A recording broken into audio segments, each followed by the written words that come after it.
नमस्कार, मैं हूं नंदिनी शुक्ला और आपका राज आपकी खबरों में आप सभी का स्वागत है। शुरुआत करते हैं यूपी की खबरों से, जहां यूपी के ललितपुर में एक नाबालिग हिंदू लड़की और उसके परिवार को मुस्लिम युवक यासीन पुत्र आबिद द्वारा लगातार परेशान किया जा रहा है। आरोप है कि वह अपनी बहन को जबरन अपने दोस्त छोटू उर्फ असद से मिलाने का दबाव बना रहा है।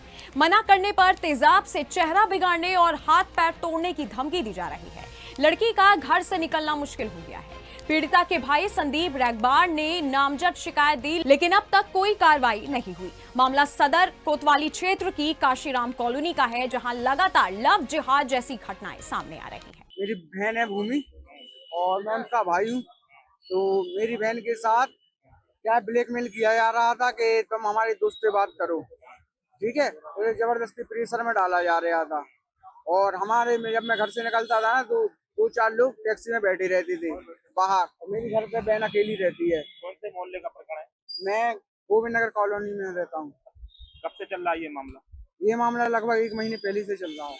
थाने में तहरीर दे दी? हाँ, सही ले दी है और निरीक्षण किया जा रहा है। यूपी के मथुरा के प्रसिद्ध बांके बिहारी मंदिर के खजाने से जुड़ी बड़ी खबर सामने आई है। हाल ही में खोले गए तोशा खाना में आभूषण के खाली डिब्बे और संपत्ति के दस्तावेज गायब मिले हैं, जिससे संत समाज में भारी रोष है।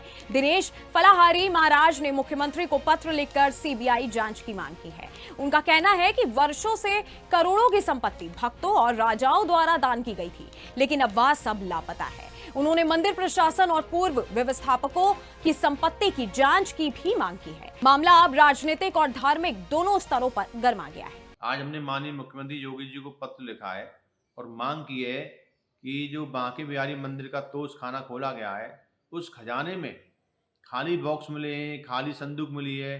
अरबों खरबों रुपए के हीरे जवाहर सोना चांदी संपत्ति कहाँ गई? किन किन लोगों ने वह व्यवस्था संभाली? उनकी संपत्ति की भी जांच होनी चाहिए।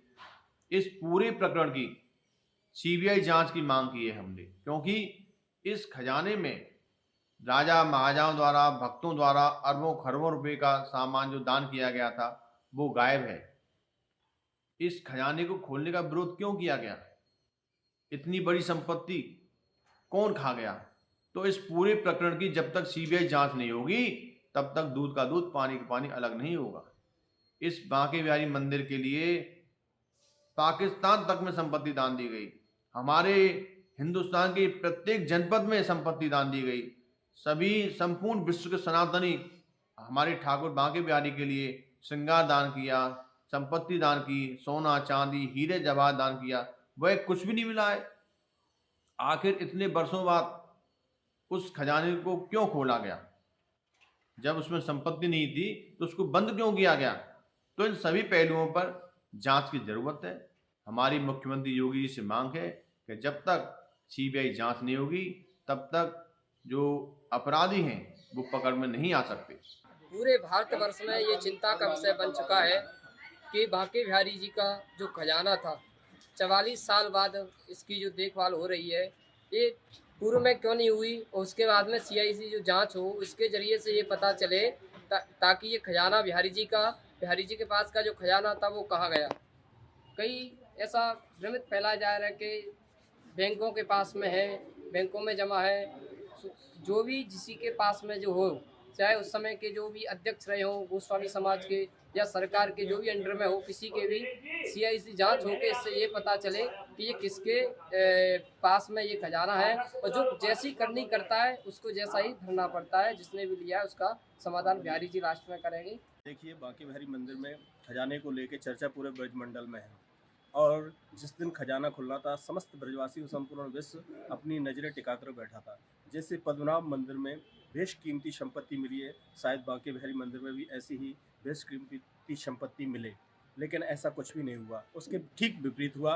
वहाँ सिर्फ खाली बॉक्स मिले और एक दो लोहे की छड़ें और स्वर्ण की छड़ें, चांदी की छड़ मिली हैं, जैसे हमारे पाठक जी ने बताया, जिसकी कीमत उस समय मात्र 100-200 रुपये रही होगी, क्योंकि 1300 रुपये ग्राम उस टाइम सोने की कीमत थी। तो आज के हिसाब से देखा जाए तो कुछ भी नहीं है। तो इस तरह से वो सारी संपत्ति आखिर कहाँ गई? जो बिहारी जी के इतने अनन्य प्रेमी हैं, जिन्होंने अपने घर और मकान बेच कर भी बांके बिहारी की सेवा में अपनी संपत्ति लगा दी, ऐसे भक्त भी हैं। तो आखिर वो कहाँ गई? ये एक चिंता का विषय है और इस पर चिंतन होना चाहिए और संपूर्ण विचार होना नहीं अपनाया। और जिसने भी ये किया है वो जरूर अवश्य भोगेगा।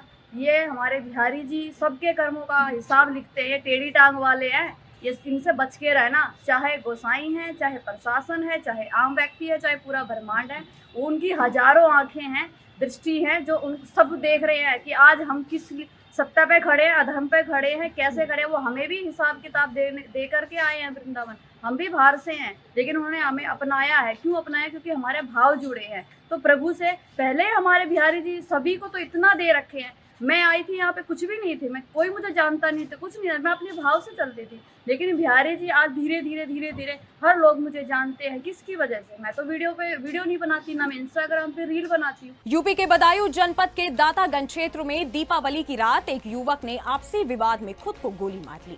परिजनों का कहना है कि पटाखे चलाने को लेकर पत्नी से बहस हुई थी और युवक शराब के नशे में था।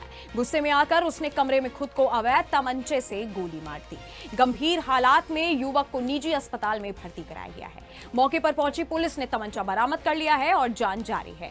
यह घटना उसहैद थाना क्षेत्र के कटरा सादतगंज गांव की है, जहां अब लोगों में दहशत का माहौल है। आज जो घटना हुई, क्या घटना हुई है? कौन थे वो? क्या घटना हुई है? हैं? गोली मार ली? कितने टाइम?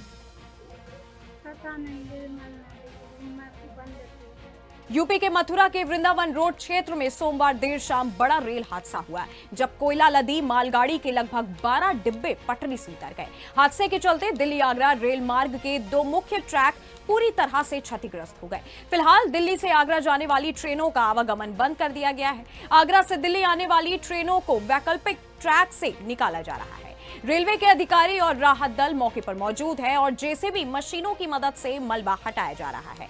यात्रियों से यात्रा से पहले ट्रेन की जानकारी लेने की अपील की गई। भाई तो गाड़ी गिरी है और आपके सामने है। कितने वो डैमेज? 12 कहाँ से कहाँ जा रही थी? आरएलएस से टीएमआर जी। अच्छा, क्या स्थिति? क्या लेकर जा रही थी? कोयला। अच्छा, तो क्या हुआ? इससे पहले इस तरह के इसी पॉइंट पर पहले भी ट्रेन फेल हुई है? भाई साहब देखिए, अब जो इसकी तो चेकिंग होगी तभी पता चल पाएगा। मैं क्या बता सकता हूँ इसमें आपको। ये छटकरा रेलवे स्टेशन है अपना, जो वृंदावन रोड रेलवे स्टेशन है, उससे आगे दिल्ली साइड में एक ये मालगाड़ी डिरेल होने की सूचना जो प्राप्त हुई, जहां आप लोग यहाँ पे हैं। ये 13 जो बोगियां हैं, इसको डिरेल होने की सूचना प्राप्त हुई है। इसमें जो भी पुलिस प्रशासन की तरफ से जो भी मदद की जरूरत है वो की जा रही है। कितने डब्बे डिरेल हुए? 13 डिब्बे की बात अभी सामने आ रही है। कहाँ से कहाँ जा रही थी ये आगरा से दिल्ली साइड में जा रही है। तो रेलवे के अधिकारी मौके पर आ गए, कोई जनहानि तो वैसे हुई नहीं है? नहीं, इसमें कोई जनहानि की बात नहीं है। यूपी के अमरोहा में जिलाधिकारी निधि गुप्ता वत्स और एसपी अमित कुमार आनंद ने गंगा तिगरी मेले की तैयारियों का निरीक्षण किया। डीएम ने निर्देश दिए कि गंगा किनारे बनाए गए शौचालयों को स्थानांतरित किया जाए, खराब सड़कों की मरम्मत हो और सेक्टर में खड़ा गन्ना तुरंत हटाया जाए। सभी अधिकारियों को व्यवस्था समय पर पूरी करने को कहा गया है, ताकि श्रद्धालुओं को कोई असुविधा न हो। सुरक्षा के लिए सीसीटीवी, ड्रोन और पीएसी तैनात की जाएगी। प्रकाश व्यवस्था, बैरियर और टेंट लगाने का कार्य तेज किया जा रहा है। मेला को भव्य और सुरक्षित बनाने के लिए जिला प्रशासन जुटा हुआ है। यूपी के बुलंदशहर जिले के खुर्जा देहात थाना क्षेत्र में पुलिस सेवा को सशक्त बनाने के लिए नई पुलिस चौकी का उद्घाटन हुआ। एसएसपी दिनेश कुमार सिंह ने चौकी का फीता काटकर शुभारंभ किया। चौकी बगराई गांव के निकट बनाई गई है और इसे खुर्जा देहात थाने के 10 गांवों से जोड़ा गया है। उद्घाटन अवसर पर एसपी देहात, एसपी सिटी और क्षेत्राधिकारी समेत कई अधिकारी उपस्थित रहे। प्रशासन का मानना है कि इससे ग्रामीण क्षेत्रों में पुलिसिंग बेहतर होगी और शिकायतों का निस्तारण तेजी से होगा। यह चौकी स्थानीय सुरक्षा व्यवस्था को मजबूत करने की दिशा में एक अहम कदम है।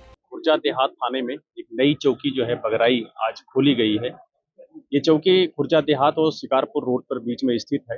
ये रोड वैसे भी बड़ा लगातार व्यवसायिक दृष्टि और हमारे इस क्षेत्र के लोगों का आवागमन रहता है, कांवड़ भी इस पे बहुत चलती है, उसको दृष्टिगत रखते हुए लगातार इस पे प्रयास भी हो रहे थे। तो आज जो है यहाँ के ग्राम समाज की जमीन से ये जमीन चौकी को प्रदान की गई, जिसपे चौकी बना करके इसका आज लोकार्पण किया गया है। इसमें 10 गांव आसपास के भी शामिल किए गए हैं। निश्चित तौर पे इससे लोगों को सहूलियत होगी। यहाँ पे पुलिस की मौजूदगी से सुरक्षा एक संरक्षा का भाव भी पैदा होगा। पुलिस की मंशा यही है लगातार कि हम ज़्यादा से ज़्यादा एरिया में अप्रोच कर सकें। ये एक दूरस्थ पड़ता था थाने से एरिया, यहाँ होने से निश्चित लोगों को थाने तक नहीं जाना पड़ेगा। यहाँ से ही समस्या का समाधान हो, ये मैं सुनिश्चित भी करूँगा। और यहाँ पुलिस बल भी तैनात किया जाएगा सफिशिएंट, और वो 24 घंटा यहाँ पे रहेगा। लोगों की जनसुनवाई भी यहाँ पे करेगा और आसपास की समस्याओं का समाधान भी यहीं से होगा। इसमें जो हमारे प्रशिक्षु पुलिस उपाधीक्षक थे शशांक और जो मनोज यादव यहाँ पे प्रभारी है, उन लोगों ने, जो सीओ हमारे यहाँ पे खुर्जा की हैं, पूर्णिमा, एसपी साहब, इन सभी लोगों ने पूरे मनोयोग से कार्य किया और आज एक नई चौकी का उद्घाटन।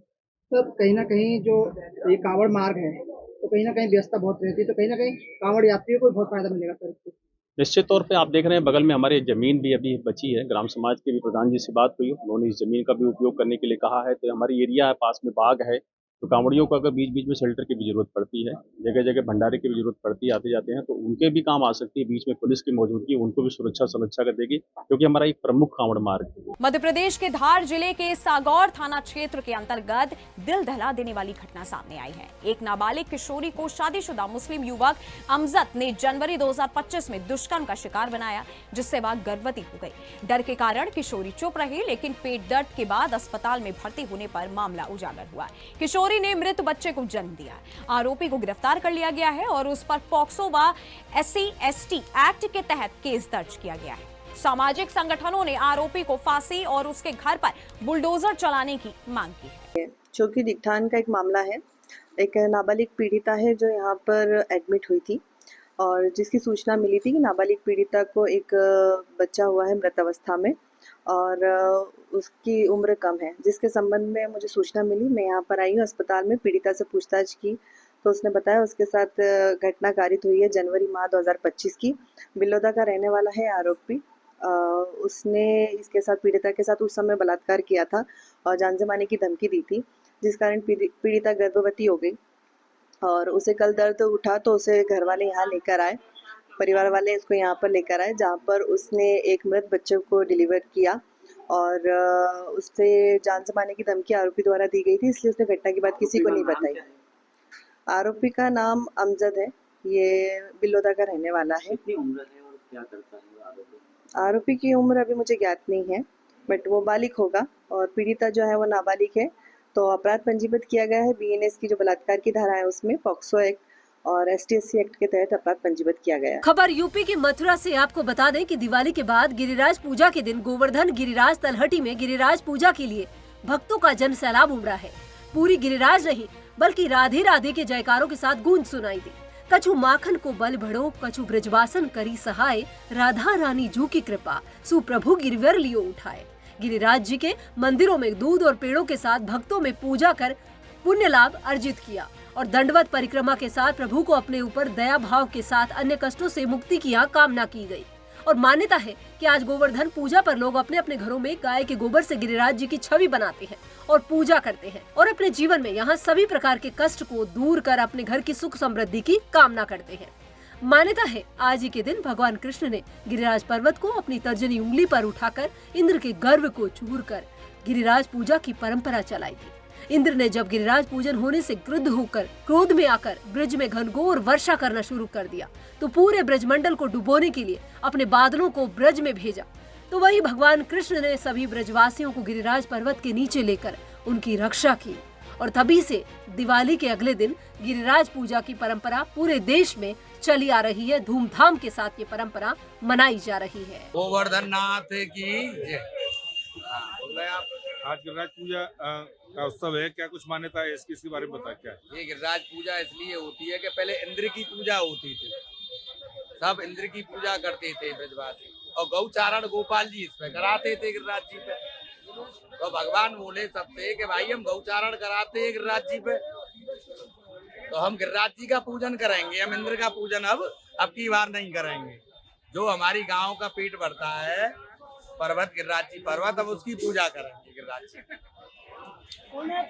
सब बोले ग्वाल बाल के भाई इंद्र देवता अगर नाराज हो गए तो सब मामला गड़बड़ कर देंगे, बारिश कर देंगे, आंधी तूफान कर देंगे, सब मामला गड़बड़ कर देंगे, ब्रज को बहा देंगे। सब ब्रजवासी गोपाल जी से बोले, गोपाल जी बोले कुछ नहीं, गिरिराज जी का पूजन होगा और सब गिरिराज जी का पूजन करना। गिरिराज जी का पूजन हुआ, उसने इंद्र ने कोप किया ब्रजवासियों को बहाने के लिए।